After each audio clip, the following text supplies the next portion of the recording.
안녕하세요. 시니어 마음 여행으로 여러분과 함께할 대한 웰다잉 강사 민경욱입니다. 시니어 마음 여행이라고 하는 것은 나의 길을 찾아 떠나는 여행이다 라고도 말씀을 드릴 수가 있습니다. 다시 말해서 시니어라고 하는 여정까지 오기까지 나는 어떠한 길을 따라왔는지 나에 대한 이해, 나에 대한 발달 여정을 살펴보는 것이다 라고 설명을 드립니다. 또한 두 번째는 그 추억을 통해서 나는 누구와 같이 동행되었고 동행되어진 그 사람들 통해서 어떠한 도움을 받았고 또한 어떠한 도움을 주었는지를 회상하는 여행이다 라고 설명을 드립니다. 또한 세 번째는 그러면 지금 그 여정을 살아온 노년기 시니어에 이르는 지금 내 마음은 어떠한가? 그럼 그 내 마음에 있는 내가 앞으로 웰다잉으로 웰리빙한 내가 어떻게 웰다잉 할 것인가 라고 하는 것을 인식하고 그것을 수행하는 것이다 라고 설명을 드립니다. 그럼 생명이란 무엇인가? 사람이 살아서 숨쉬고 활동할 수 있는 힘이다 라고 설명을 드려요. 그럼 인생이란 무엇인가 라고 묻는다면 태어나서 죽음에 이르는 과정이다 라고 설명을 드리는데 태어나서 죽음에 이르는 과정을 시작에서 끝이다 라고도 이야기를 하는데 시작이 있다는 건 끝이 있기도 하지만 끝이 있다는 건 새로운 시작을 예측할 수 있다, 기대할 수 있다 라고 설명을 드려요. 그 중에 마음이라고 하는 것은 우리의 인생 여정을 통해서 살아온 그 마음이라고 하는 것은 무엇인가? 마음은 우리들의 성품이다 라고 설명을 드려요. 우리들의 성품이 되어지고 인품이 되어지고 품격이 되어지며 또한 마음은 감정이라고 이야기를 할 수 있어요. 제가 여러분을 바라볼 때의 그 눈빛 또 저를 바라볼 때의 그 눈빛이 서로 통한다. 그것은 마음이 통한다, 감정이 통한다 라고 설명을 드릴 수가 있고 또한 그것은 의사 표현이 되어지기도 하고 소통 기술이 되어지는데 이 의사 표현과 소통 기술은 의지를 포함한다. 의지의 주체다 라고 설명을 드립니다. 그래서 마음이라는 것은 성품과 감정과 또한 의사표현과 그 의사표현을 의지적으로 이끌어갈 수 있는 주체가 되어진다 라고 설명드려요. 그러면 그 인간 발달과 시니어 여정에 있어서 그 수정에서 마지막 엔딩에 이르기까지의 모든 변화에 초점을 두는데 노년기 시니어의 시기에 지금만 중요한 게 아니에요. 지금도 중요하지만 어제도 중요하다는 거예요. 또한 어제도 중요하지만 내일도 중요하다는 거예요. 그래서 이 시간은 우리가 나의 길을 찾아 떠나는 여행, 나의 마음 여행은 나는 그때 그 길에서 이렇게 살았었지. 그리고 그 길을 찾아오는 우리들의 가족들에게, 우리들의 후배들에게, 우리들의 후대들에게 이렇게 이야기해주면 되겠구나. 이렇게 여정을 같이 가면 되겠구나. 라고 서로 관여하는 것이다. 관계하는 것이다. 라고도 설명을 드릴 수가 있어요. 그럼 또한, 발달이라고 하는 것이 무엇인가? 라고 말씀을 드린다면, 발달은 일렬의 순서가 있어요. 태내기가 있었다면 신생아기가 있기도 하고 때로는 그 다음 단계를 거쳐서 노년기에 이르는 일렬의 순서가 있다. 그러면 모든 노년은 모든 시니어는 그 모든 순서를 다 거쳤다. 그래서 우리는 성공자이기도 하다, 승리자이기도 하다. 왜? 지금 여기에 존재하기 때문이다 라고 말씀을 드릴 수가 있어요. 또한 시니어는 마지막 축복의 단계다라고 이야기를 해요. 누군가 말해요. 어떻게 이게 축복이 되느냐. 마지막인데. 하지만 마지막 단계는 초연함과 인류애를 갖는 단계다라고 설명을 드려요. 그래서 초연하다, 인류애를 갖는다는 건 나와 너와 우리를 수용할 수 있는 힘이 있는 그런 시기이다. 발달 단계다. 라고 말씀을 드릴 수가 있어요. 이것을 레빈슨이라고 하는 사람은 이렇게 말했어요. 인생은 사계절과 같다. 사계절과 같은 그 인생은 모든 계절이 아름답다. 세계적으로 볼 때 우리나라가 사계절이 뚜렷하다라고 이야기를 하죠. 그러면 우리가 경험한 봄이 주는 선물, 여름이 주는 선물, 가을이 주는 선물, 또한 겨울이 주는 그 모든 선물은 우리가 거치는 계절이다, 경험하는 계절이라고 설명을 드리는데, 그 노년기는 마지막 겨울이다라고 이야기를 해요. 마지막 겨울이 무엇이 그렇게 좋을까라고 질문한다면, 겨울은 봄과 여름과 가을을 경험했기 때문에 예측할 수 있다는 거예요. 아, 봄을 맞이하는 다음 세대들에게 이렇게 축복하면 되겠구나, 축복할 수 있는 특권이 있구나 라고 스스로를 인식할 수 있다는 거예요. 그러면 레빈슨이 말하는 인생의 사계절에 있어서 성인기 전기 이전 시기, 그러니까 성인 이전의 시기를 이렇게 말해요. 1살부터 22살까지다. 이것을 아동기다, 청년기다 라고도 이야기를 해요. 그러면 봄이라고 하는 것은 많은 씨앗을 심는데, 그 무수히 많은 씨앗을 심을 때 이 씨앗이 어떠한 열매인지 예측할 수 없을 수도 있지만, 또한 엄청나게 기대할 수 있는 가능성의 시기다, 환상의 시기다 라고 설명을 드려요. 그래서 봄은 씨앗을 심고 기다리는 시기다. 기다리는 그 시기는 성인 이전 시기다 라고 설명을 드리고요. 또한 레빈슨이 이렇게 말해요. 오호, 성인 전기는 여름과 같다. 그 여름과 같은 그거는 어른과 또 내지는 가족과 또 내지는 대상과 분리되어지는 시기다라고 이야기를 해요. 여기서 말하는 분리를 분화라고도 이야기를 하는데, 이 분리는 정서적인 분리, 독립적인 분리. 그래서 그 성인 전기에는 스스로 열정을 품어내는 시기다. 그 열정을 품어내는 그 시기에는 아주 몰입하여 사랑하고 몰입하여 집중하는 것이다. 그것이 직업이 되기도 하고 사랑이 되기도 하고 때로는 양육이 되어지기도 한다라고 설명을 드려요. 그러면 이 성인기 전기에 전환기라는 게 있어요. 전환기를 17살에서 22살로 설명을 드릴 수가 있는데, 이때는 가능성을 탐색하는 시기다. 아, 나는 이런 일을 할 수 있는 사람이고, 저런 일도 할 수 있는 사람이고, 또한 그 무엇도 할 수 있는 사람이라고 하는 나의 가능성을 진정성 있게 탐색하는 시기다라고 설명을 드려요. 다시 말해서 분리되어서, 다른 타인과 분리되어서 오롯이 나로 돌아가서 나를 탐색하는 시기다. 이것이 뜨거운 여름과 같은 시기다라고도 말씀을 드려요. 또한 이렇게 말해요. 성인기 중기가 있다. 성인기 중기는 45세에서 65세를 말하는데, 이때는 재구조화를 하는 시기다라고 이야기를 해요. 나의 인생을 재구조화하는 시기다. 재구조화하는 그 시기는 내가 이룬 것도 있지만 이룰 수 없었던 것도 있다. 관심이 없는 그것도 있을 수 있다. 그런데 이룰 수 없었던 그것이 실패가 아니라 선택이었다라고 하는 자기 인식이에요. 이 성인기 중기를 레빈슨이 가을이라고 말하죠. 그래서 가을은 열매가 많다. 무수히 많은 열매를 우리는 선택할 수 있다. 가을에 생각나는 여러분의 그런 열매는 무엇일까요? 요즘은 밤도 있고 감도 있고 사과도 있고 많은 숱한 열매들이 있네요.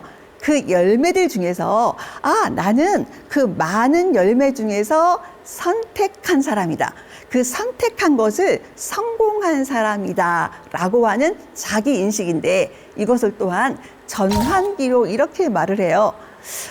성인기 중기의 전환기로 나는 나의 삶이 이게 목표라고 생각하고 왔는데, 여기에서 다시 한번 수정해 볼까? 아니면 내가 다시 한번 이것이 옳다라고 하는 신념을 가지고 그곳으로 가볼까? 라고 다시 내 인생을 재평가하는 시기다라고 설명을 드려요. 그럼 이때 우리가 알아야 되는 게 있어요. 모든 인생은 성공했다는 거예요. 모든 인생은 재구조화를 선택하긴 하지만 구조화되었던 그 인생이 실패해서가 아니라 신체적인, 정서적인 내진 인지적인 변화로 인해서 이제는 다음 세대를, 다음 발달 단계를 맞이하기 위해서는 이제는 가만히 멈추어서 무엇을 선택할지 변별하는 시기다. 그럼 이때 들려줘야 되는 소리가 있어요. 그 들려줘야 되는 소리는 뭐냐면 나는 성공한 사람이다. 나는 성공했다. 라고 하는 말들이 스스로에게 들려줘야 된다라고 설명드릴 수가 있어요. 그리고 레빈슨이 이렇게 말해요. 오호, 겨울이 있다. 그 겨울을 성인 후기다라고 이야기를 해요. 성인 후기를 65세 이후다라고 이야기를 해요. 어찌 보면 65세에서 100세를 생각한다면 그 100세라고 하는 기준으로 볼 때는 35년이라는 시간이 있어요. 어찌 보면 차가웠기도 하고 길기도 하고 막연하기도 하고 뭔가 몸이 건조해 보이기도 하는 그 시기가 되어지기도 해요. 그런데 우리는 그 겨울을 뭐라고 말하냐면 축복할 수 있는 시기다. 봄을 회상하고 여름을 회상하고 가을을 회상하면서 봄에 머무는 사람들에게 축복할 수 있는, 여름에 머물고 있는 사람들에게, 가을에 머물고 있는 사람들에게 겨울에 와보니 이렇더라. 겨울은 이렇게 풍요로운 통합으로 축복할 수 있는 시기가 되어지더라 라고 하는 것을 인식해서 그것을 그들에게 전달하는 아름다운 계절이다 라고 설명드릴 수가 있어요. 다시 말씀을 드린다면 봄, 여름, 가을, 겨울은 우리 인생에 있어서 모두가 중요하고 필연적인 패턴인데 봄도 잘 살아낸 내가, 여름도 잘 살아낸 내가, 또한 가을도 잘 살아낸 내가 겨울에도 여전히 잘 살고 있다라고 하는 나에 대한 인식, 나에 대한 메시지가 필요하다라고 설명을 드려요. 그러면 또 이렇게 말해요. 레빈슨은 겨울에는 대비하는 시기야. 무엇을 대비해야 될까요? 웰리빙한 여러분께서, 웰리빙한 시니어 노년기에 머무시는 우리 어르신들께서 내지는 그걸 향해 가는 우리들이 준비해야 되는 건 뭐냐면 어떻게 겨울을 보낼 것인가, 겨울을 보내기 위해서 나는 추억할 것을 준비했는가, 열정적이었던 그때를 나는 내 스스로 인정할 것인가, 가을에 감사할 것인가, 또한 이 겨울에 머물고 있는 동료들에게 이 겨울을 잘 살아낼 수 있다라고 응원할 수 있을 것인가. 이것이 기대하는 시기, 대비하는 시기다라고 설명을 드려요. 겨울은 봄과 여름과 가을을 아주 힘차게 응원할 수 있는 그 시기다라고 설명을 드립니다. 그러면 우리가 한번 질문해야 되겠죠. 시니어인 나는 무엇을 준비하고 있는가? 자, 우리가 한번 생각해 볼 필요가 있어요. 우리가 갖고 있는 너무나 많은 자산이 있어요. 경험의 자산이 있고요. 또한 전문적인 자산이 있고요. 살아남에 대한 자산이 있어요. 그러면 생각하는 거예요. 나는 그 중에서 무엇을 줄 수 있는 사람인가? 무엇을 주려 하는 사람인가? 무엇을 주기를 선택하면 돼요. 변별하면 돼요. 자, 여러분의 건강을 선물할 수 있나요? 또한 여러분의 지혜를 선물할 수 있나요? 여러분의 섬김을 그들에게 선물할 수 있나요? 여러분의 존재는 무엇인가 이미 선물하는 그런 분이다 라고 설명드립니다. 또한 이렇게 질문드려요. 그럼 나는 나에 대해서 그 나의 발달, 나의 살아온 여정의 나의 길을 찾아 떠나는 마음의 여행에서 나를 살피는데 와우, 나와 함께하는 나의 가족의 발달적인 특성을 이해하는가? 무조건적으로 내가 이게 선물이라고 해서 이 선물을 주려 하고 있지는 않는가? 그래서 이제는 대상 중심적인 선물이 필요하다라고 설명을 드려요. 레빈슨이 사계절을 말했다면 이번에는 에릭슨이 발달이라고 하는 건 시니어에 이르는 여정까지라고 하는 단계를 본다면 8단계로 나눈다라고 이야기를 하고 있어요. 웰리빙하고 있는, 그리고 웰다잉을 준비하고 있는 우리 어르신들의 그 나의 길, 지금까지 함께 머무르고 함께 그 길을 찾아서 따라왔는데 그것을 8단계로 이야기를 하는데 우리는 지금 8단계에 이르고 있다. 8단계에 이르고 있다는 건 will living을 하고 있다. 또한 잘했다라고 스스로를 인식해도 된다라고 설명을 드려요. 그래서 이 길을, 그 마음의 여행을 잘 해온 노년기는, 시니어는 그 8단계에서 해야 될 과업이 많다. 왜 35년이라는 시간이 해야 될 그 과업은 무궁무진한데 그러면 그 할 수 있는 과업 중에서 그 단계마다 내가 살아온 그 단계마다 나는 어떻게 살아왔고 또 어떻게 관계하면 좋은지라고 하는 것을 같이 나누어 보겠습니다. 자, 그러면 우리가 통합할 수 있는 무엇인가 통합되어서 축복하고 회상할 수 있는 그 시니어의 특징은 스스로를 스승이라고 생각할 수 있어요. 왜냐하면 경험이라고 하는 것 때문에 스승되어진 시니어가 누군가의 모델 되어진 마음 안의 성품과 의지로 동행되어져서 누군가에게 스승되어진 멘토되어진 어른이 다음 세대를 축복한다는 건 영향력이다 라고 설명을 드리는데 그렇지 않을 때 통합의 에너지로 그들을 축복하거나 그 과업을 수행하지 않을 때 절망에 빠진다라고 이야기를 해요. 절망에 빠진다는 것은 아무것도 할 것이 없다라고 인식하면서 스스로를 실패했다라고 인식하는 거예요. 그러면 압도되어진다, 수인 상태에 빠져진다. 그래서 다른 사람들과의 관계 속에서 소의 불통이 되어진다라고 설명을 드려요. 그러면 다시 우리가 걸어온 여정의 그 가족들 내지는 나의 삶의 여정 속의 그때의 발달을 중심으로 본다면 신생아기, 태내기에 있는 것을 3개월까지다라고 이야기를 해요. 그러면 3개월까지의 그 시기를 거친 우리를 태내기를 지냈다, 신생아기를 지냈다. 그 신생아기를 통해서 우리는 그 양육자에 의해서 충분한 사랑을 받았다는 거예요. 충분한 사랑을 받았고 또한 이 사람들은, 이 사회는 믿을만 하겠구나. 믿을만한 이 사회 속에서 나는 그 대상을 따라가면 되겠구나. 의지하면 되겠구나. 이것을 안정감이라고 이야기를 해요. 자, 그래서 그 신뢰감과 안정감은 이 사회를, 이 가정을 더 건강하게 하는데 그럼 시니어가 그 신생아기에 머무는 그 대상들에게 어떤 것이 필요하냐면 그들의 울음을 알아차리는 거예요. 이 친구가 지금 몸이 안 좋아서 울고 있구나. 이 친구가 지금 배고파서 울고 있구나. 이 친구는 지금 응가가 외로워서 이렇게 보채고 있구나 라고 하는 그들의 울음의 언어를 알아들어 주는 거예요. 그래서 그들의 필요에 맞게 대처 관계를 해줄 때, 그들과 같이 해줄 때 주 양육자인 그 양육자도 칭찬해 주면서, 다시 말해서 뭐냐면 그 태내기나 내지는 신생아기에 있는 신생아기 아이를 양육하는 나의 딸, 나의 며느리, 나의 이웃을 칭찬하는 그 웰리빙, 웰다잉의 사명이 있다는 거예요.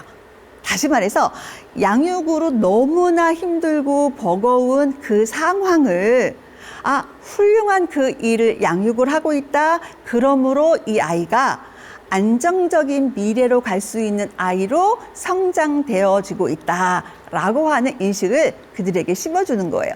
이것이 시니어가 할 수 있는 특화된 능력이다라고 말씀을 드릴 수가 있어요. 그럼 다시 말해서 시니어 어르신이 아이들을 바라보는 거, 또한 그 신생아의 아이를 키우는 어머님을 따뜻하게 바라보는 것은 사회적인 공헌이다라고 설명드릴 수가 있습니다. 그 다음을 영아기라고 말해요. 영아기는 24개월까지다라고 이야기를 하는데 이때 주 사회적인 관계가 부모이기도 하지만 조부모라고 이야기를 해요. 자, 우리 어르신들이 우리 손주, 손녀들 내지는 지역에 있는 아가들을 아이고 어쩜 그렇게 잘 걷니? 어쩜 그렇게 잘 먹니? 아이고 뛰기도 하네. 아이고 웃는 것 좀 봐. 까꿍! 이라고 말해주는 그 모든 것은 그 아이들을 그 발달 단계에 맞게 살리는 것이다 라고 설명을 드려요. 그래서 그 여러분이 그들을 보고 예뻐해주고 까꿍해주고 와, 네 집 자식인지 참 예쁘다 라고 말씀해 주시는 그것은 그 아이에게 자율감과 이 사회를 살아가는 자율감과 또한 사람들과 친밀하게 지내도 되겠고 믿어도 되겠구나 라고 하는 경험을 선물하는 것이다 라고 설명을 드릴 수가 있어요. 근데 이때 해야 될 일이 있어요. 자, 내가 아기를 키울 때는 이랬다, 이렇게 해야 된다, 저렇게 해야 된다 라고 하는 언어를 쓰지 않는 거예요. 왜냐하면 나 때는 이라고 하는 그 언어가 때로는 기다림의 부재다라고 설명을 드려요. 그러니까 시행착오가 필요해서 시행착오를 통해서 자율감을 경험하는 영아기를 키우는 부모나 우리 아이들에게 우리는 너무 빨리 개입해서는 안 된다. 시행착오를 할 수 있는 기다림의 시간이 필요하다라고 설명을 드려요. 자, 어르신들이 우리 24개월 정도 되어진 아이들이 스스로 자기가 주도적으로 먹거나 흘리거나 내지는 입거나 내가 할 거야 라고 이야기를 할 때 기다려준다면 우리 아이는 자율감이 장착되어서 건강한 아이로 성장되어질 것이다 라고 설명을 드립니다. 그 다음에 유아기라고 말해요. 이때를 6세까지다, 72개월이다 라고 이야기를 하는데 이때는 가족이 중요해요. 가족. 자, 아까 이렇게 말했어요. 영아기에는 조부모가 사회적인 관계의 주체가 되어진다라고 이야기를 했죠. 이번에는 가족이라고 한다면 여기서 말하는 유아기의 가족은 핵심 기억을 많이 주는 이라고 설명을 드릴 수가 있어요. 다시 말해서 그 유아기 때는 우리 할머니가 아이들과 같이 놀아주는 거, 옛날 했던 놀이, 제기차기, 땅 따먹기, 또 내지는 어르신들이 기억하는 그 놀이로 아이들과 놀아준다면 아이들은 와, 할머니는 전능하시구나, 와, 우리 할머니 유능하구나 라고 하는 것을 모방 학습함으로 말미암아 나는 유능한 사람이야, 유능할 수 있는 사람이야 라고 하는 자기 주도성이 생긴다 라고 설명을 드릴 수가 있어요. 근데 여기에서 좀 조심해야 될 게 있어요. 뭐냐면 36개월 이후가 되었을 때는 반복적인 칭찬은 칭찬처럼 여겨지지 않을 수 있어요. 그래서 지난번보다 이렇게 뛰는 모습이 훨씬 더 씩씩해 보이는구나. 지난번에는 우유를 100ml 먹더니 이번에는 우유를 벌컥벌컥 마시네. 양이 늘었구나. 뭐냐면 기준을 가지고 칭찬하는 거. 그것이 시니어 어르신들이 할 수 있는 아주 좋은 선물이 되어진다라고 설명을 드릴 수가 있어요. 그래서 이때 근데 처음으로 죽음이 무엇인가라고 하는 것을 이제 생각하기도 한다는 거예요. 그래서 뭐냐면 죽음이라고 하는 것은 3세에서 5세 정도에 덜 깨어날 덜 살아있는 상태인가? 그러면 깨어날 수도 있는 상황일 수도 있겠구나라고 하는 생각을 하기도 한다는 거예요. 그래서 질문하기도 해요. 죽음이 뭐예요? 할머니 없어지면 안 돼요 라고 하는 이야기를 하기도 해요. 근데 이때는 아이들이 덜 살아있는 단계라서 다시 나타날 수 있는 시기라고 생각하기 때문에 심각하게 진지하게 이야기를 하지 않아도 괜찮지만 어떤 사실적인 설명을 가볍게 하는 것도 도움이 되어진다라고 설명을 드립니다. 자, 그러면 그 다음을 아동기라고 말해요. 초등학교 친구가 되었어요. 초등학교 친구가 너무 중요해요. 자, 이 시니어는 초등학생에게 선물이라는 생각을 해요. 왜냐면 에릭슨이 이렇게 말해요. 아동기인 그때는 운해적인 시기에서 좌뇌적인 시기로 바뀌어지면서 사람의 소리가 너무 듣고 싶다는 거예요. 다시 말해서 초등학교 들어가기 전까지는 와우, 운해적인 시기라서 다른 사람들이 칭찬을 해주지 않으면 칭찬을 해달라고 요구한다는 거예요. 근데 아동기 때는 칭찬을 기다린다는 거예요. 귀를 활짝 열고 나 칭찬해 주세요. 누구나 칭찬해 주지 않나요? 칭찬해 준다면 나는 유능한 사람이라는 것을 알게 될 거예요. 라고 기다린다는 거예요. 이것을 유능감이다, 근면성이다 라고 이야기를 해요. 다시 말해서 초등학교 아이들은 좌뇌적인 생각을 하면서 누군가가 내가 무엇을 잘한다 라고 말해주면 나는 그런 사람으로 알 텐데, 우리 할머니가 그 말씀 해주시려나? 우리 할아버지가 그 말씀 해주시려나? 누가 나에게 그 말을 해주실지 기다린다는 거예요. 그래서 초등학교 친구들의 칭찬은 유능하다라고 인식되어지는 아주 좋은 그런 발달 시기다라고 설명을 드려요. 그런데 칭찬의 부재는, 아동기 친구들의 칭찬의 부재는 스스로가 열등감으로 스스로를 생각하기도 하고 어떤 결과에 대해서 스스로 비난하고 비판한다는 거예요. 이것을 성격의 구조화로 내면 아이로 장착되어진다라고 설명을 드려요.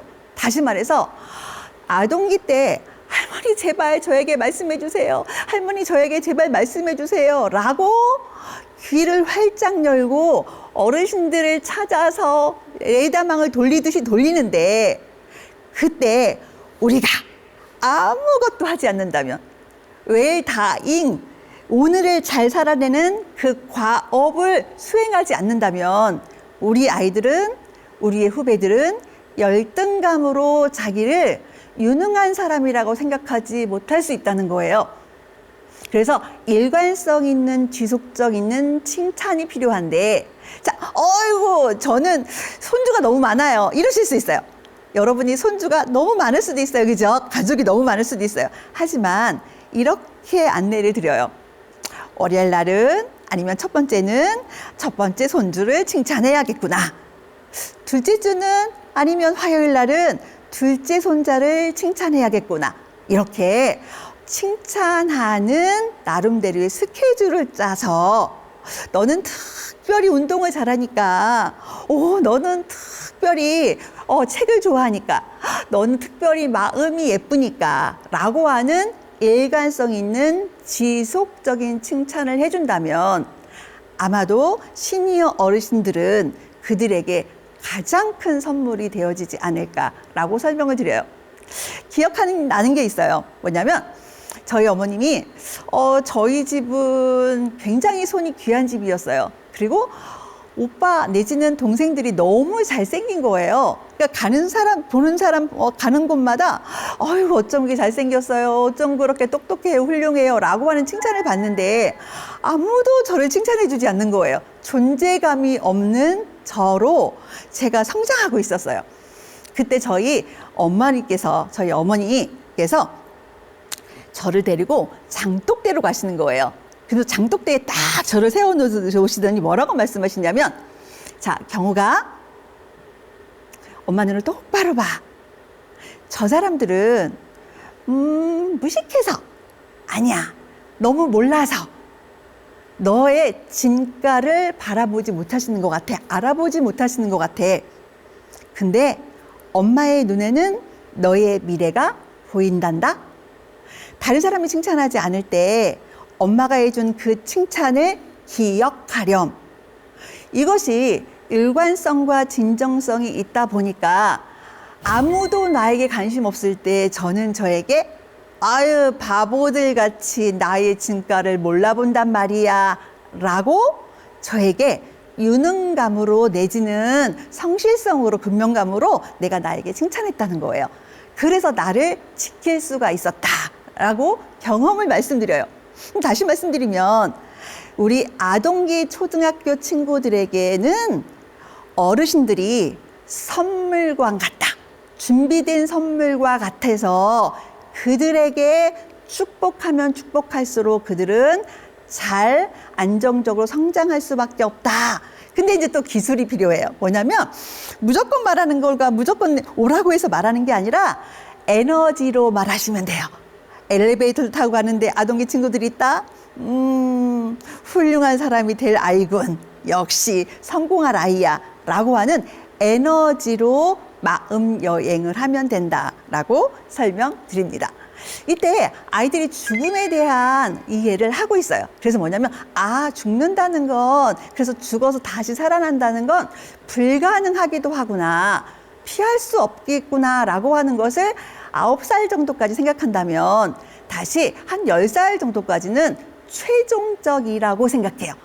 그런데 죽음이 최종적이라고 생각하는 그때 만일에 아이가 조부모가 내지는 사랑하는 누군가가 상실되었을 때는 나 때문이라고 하는 무의식이 생겨지기도 하기 때문에 그 아동기에 있는 친구들의 가족이 상실되었다 내지는 이 세상을 떠났다, 엔딩했다라고 하면 우리 어르신들이 해 주셔야 될 말씀이 있어요. 너 때문이 아니야. 너는 충분히 사랑했고 또 너의 가족은, 너의 할머니와 할아버지는 여전히 너를 사랑하고 계셨어 라고 하는 그 말이 필요하다라고 설명을 드립니다. 그 다음에 이제 우리가 겪어왔던 청소년기죠. 청소년기를 중학교다, 고등학교다 이렇게 이야기를 해요. 이때는 친구들이 필요해요. 사회적인 관계 속에서는 친구들이 필요하고 리더십의 모델이 필요하다라고 설명을 드려요.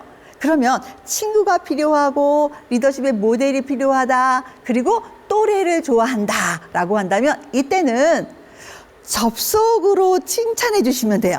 아동기 때까지는 접촉으로 칭찬했다, 접촉으로 관계 맺기를 했다면 청소년기 때는 접속으로 너가 잘하고 있는지 알아, 톡을 보내시거나 내지는 접속 세계 속에서 그들을 관계해도 괜찮다라고 설명을 드릴 수가 있어요. 근데 한 가지 아주 중요한 사실이 있어요. 뭐냐면 청소년기는 죽음이 아름답다라고 생각하기도 해요. 죽음이 개인 우화라고 하는 에너지를 통해서 상상청중들이 나에게 죽음을 원하지는 않을까? 그래서 내가 한번 그렇게 멋지게 한번 어떻게 엔딩하면 어떨까라고 하는 생각을 하기도 한다는 거예요. 이것을 개인 우화라고 말하는데, 그래서 정체성의 어떤 혼미와 상실 속에 있을 때 아이들이 그렇게 충동적인 생각을 할 수 있으니 접속으로 지원하고 접속으로 지지하되 꼭 여러분에게 부탁드릴 것이 있어요.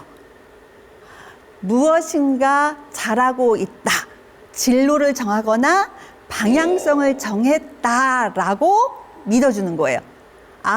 너는 그런 진로를 정했구나, 그런 진로를 가고 있구나, 그렇게 느껴지는 것 같아 라고 하는 경계를 둔 마음 여행이 도움이 되어진다라고 설명을 드릴 수가 있습니다. 자, 그 다음에 이제 성인기 정기죠. 우리 어르신들이 열심히 살아낸 성인기 정기예요. 결혼하고 또 양육하고 또한 이 사회적인 역할을 하고, 이때 성인 정기 때는 정말 아주 하루하루가 아주 질풍노도와 같은 시기처럼 보여지고 좌충우돌이다라고도 설명을 드릴 수가 있어요. 자, 그러면 요 성인기 정기에 있는 우리의 자녀들하고의 관계는 사회적인 관계 속에서 그들에게 필요한 거는 사회 동료이기도 하고 또 새롭게 형성되어진 원가족이 되어지기도 하기 때문에 그때는 어떠한 것이 좀 필요하냐면 아내와 아니면 사위와 딸과 며느리와 내지는 그 부부끼리 친하다라고 하는 것을 섭섭해하시면 안 돼요. 왜냐하면 성인기 정기에는 부부끼리 친해야 돼요. 또한 자녀들 양육에 몰입해서 자녀들을 온전히 사랑하는 거에 몰입해야 되는 시기예요. 그럼 다시 말해서 성인기 정기에 우리의 자녀들이 시니어 어르신에게 관심이 없어 보인다 하더라도 오해하시면 안 된다는 거예요. 왜냐하면 효심, 어르신들과 관계하고 싶은 그 많은 마음은 있지만 지금은 어떠한 양육이든 직업이든 사회적인 역할이든 여기에 친밀감으로 몰입하지 않으면 현존할 수 없기 때문에 잠시 보류하고 있다는 거예요. 그래서 빈둥지의 시기처럼 뭔가 느껴지는 그 에너지의 확산을 시니어 어르신들이 할 이유는 없다는 거예요. 왜냐하면 시니어 어르신이 회상할 수 있는 봄과 여름과 가을이 있기 때문에 이 시기에는 나를 회상하면 도움이 되어진다라고도 설명을 드려요. 그리고 또 성인기 전기에는 생각보다 죽음에 대한 태도가 안정적이다라고 이야기를 해요. 죽음에 대한 태도가 안정적이어서 안전장치를 많이 장착해요. 그래서 어르신들이 볼 때, 아, 냉정하다. 나에게 관심이 없는 건 아니야. 라고 오해할 수 있지만, 우리 어르신들이 그 시기에 그 친구들에게 성인기 전기에 있는 가족들이나 이웃들에게 해줄 수 있는 말들은 뭐냐면, 평가하지 않고 있는 그대로 성공했습니다. 성공했구나. 와, 성공했다고 믿어진다. 라고 하는 언어를 써주는 것이다. 라고 설명드릴 수가 있습니다. 성인 중기에는 64세까지를 성인이 중기라고 말해요. 이때는 생산성. 나는 자녀를 봐도 적절히 잘 키운 것 같아. 직장을 봐도 적절했던 것 같아. 지역을 봐도 여러 부분에서 나는 어떠한 것에 과업을 잘 유지한 것 같아. 그래서 사회적인 나눔을 할 수 있는 사람인 것 같아. 라고 하는 인식을 하는 시기예요. 그때 사회적인 관계 속에서는 노동에 대한 어떤 분야, 가사에 대한 분담에 대한 관심이 많아요. 그러면 가사에 대한 분담, 노동에 대한 분담, 분야에 대한 관심이 있는 그 시기는 어떤 말이 필요하기도 하냐면, 너는 다른 사람들을 많이 배려하고 있는 생산성을 가진 가사 분담과 역할을 잘하고 있는 너는 배려하는 사람이구나 라고 하는 말이 시니어 어르신들이 해줄 수 있는 말이라는 거예요. 이 사회 속에서 성장한 너가, 또한 업무 분담을 잘 하고 있는 너가, 그리고 또한 내 일을 준비하는 너는 배려하는 사람이구나 라고 하는 그 말이 필요하다라고 설명을 드릴 수가 있어요. 이때는 죽음에 대해서는 실제적인 생각을 한대요. 내가 죽을 수도 있겠구나. 저 일이 내 일이 되기도 하겠구나. 라는 생각이 들기도 하고, 그래서 의미 부여를 조금 더 많이 하기도 한다. 그래서 성인기 전기에는 죽음에 대한 민감함이 훨씬 적지만 성인 중기에는 죽음에 대한 민감함이 있기도 하기 때문에 이제 그때 해야 될 일이 있다. 그것이 무엇이냐면 노년기를 설계하는 것이다 라고 설명을 드릴 수가 있어요. 자, 노년기라고 하는 것은 사회적인 관계가 인류예요. 나의 가족이 아니고요, 나의 지역이 아니고요, 이제 인류적인 사고로 확산되어지는 시기다 라고 설명을 드려요. 이게 여러분이 지금 현재 갖고 있는 사회적인 관계다 라고 설명드릴 수가 있어요. 이것을 통합이다 라고 말하는데, 이 통합은 인류애를 가진 내가 통합을 이룬다는 건 존재로서의 감사를 한다는 거예요. 와, 나는 이렇게 오늘도 존재하는구나. 오늘도 존재하는 나는 추억할 어제가 있구나. 또한 다음 세대를 축복할 미래가 있구나. 지금도 축복하지만 앞으로도 다음 세대를 지속적으로 축복할 수 있는 특권이 있구나라고 하는 자기 인식이다라고 설명드릴 수가 있습니다. 그래서 그 인류애로 따뜻한 미소로 존재하는 그것이 때로는 지혜로운 사람이다라고도 설명을 드릴 수가 있어요. 그러니까 다른 사람들에게 어르신 참 지혜로우신 것 같아요. 그것은 때로는 자연스러운 통합감이 되어지기도 하고, 이 자연스러운 통합감은 죽음을 아주 자연스럽게 수용할 수 있다는 거예요.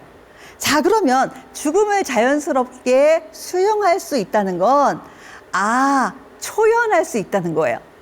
지금까지 잘 살아내고 지금도 대상 중심적으로 잘 관계 맺는 내가, 그 마음의 여행을 하고 있는 내가 내일도 그 마음의 여행을 잘 하겠구나. 그래서 현재 2025년을 기준으로 보면 초고령 사회로서 20% 이상이 노년에 이르고 있지만 그것이 사회적인 부담이 아니라, 사회적인 버거움이 아니라 나머지 80%를 축복할 수 있는 유일한 대상이다. 축복할 수 있는 그 특권을 실행할 수 있는 사람이다 라고 설명드릴 수가 있어요. 다시 말해서 7단계를 거쳐왔고 3가지의 계절을 거치어서 겨울에 이르는 내가, 노년에 이르는 내가, 지금은 나는 추억하는 그때에 감사할 수 있고 지금 여기에서 내일을 기대하는 그 여정을 잘 할 수 있는 사람, 잘 하고 있는 사람이라고 스스로를 인정하는 것이다 라고 설명드릴 수가 있어요. 자, 그러면 이 사회 속에서 우리는 그 사회적인 역할을 하는 모델이 필요해요. 아주 좋은 모델이 필요해요. 그 아주 좋은 시니어의 모델은, 또 아주 좋은 마음 여행을 할 수 있는 그 대상은 어떤 사람이냐면 액티브 시니어의 의식을 갖는 사람이에요. 나는 주체자야. 이 사회 속에서의 20%에 속하는 주체자인데 내 주체자는 다음 세대를 축복하고 다음 세대에게 무엇인가 영향력을 존재로 끼치는 사람이야.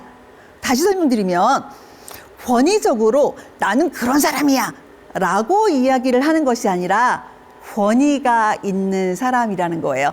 존재로서 권위가 있는 사람, 그 존재로서 이미 누군가에게는 눈빛으로, 언어로, 그리고 행동으로 축복하는 그 일을 감당하는 웰다잉 하는 사람이다 라고 설명을 드릴 수가 있습니다.